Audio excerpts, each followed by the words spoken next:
99% ભારતીયોને સ્વતંત્રતા દિવસ વિશેની આ વાતો ખબર જ નથી. શું તમને છે?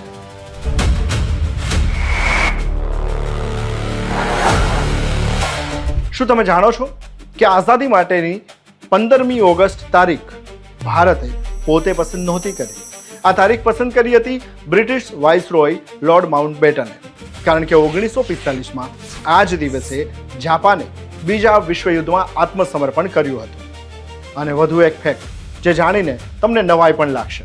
15મી ઓગસ્ટ 1947ના રોજ જ્યારે આખો દેશ આઝાદીની ઉજવણી કરતો હતો, ત્યારે મહાત્મા ગાંધી દિલ્હીમાં નહોતા. તેઓ કોલકાતામાં રમખાણો રોકવા માટે ઉપવાસ કરતા હતા.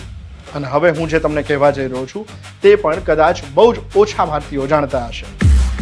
આઝાદીના દિવસે ભારત પાસે પોતાનું સત્તાવાર રાષ્ટ્રીય ગીત પણ નહોતું.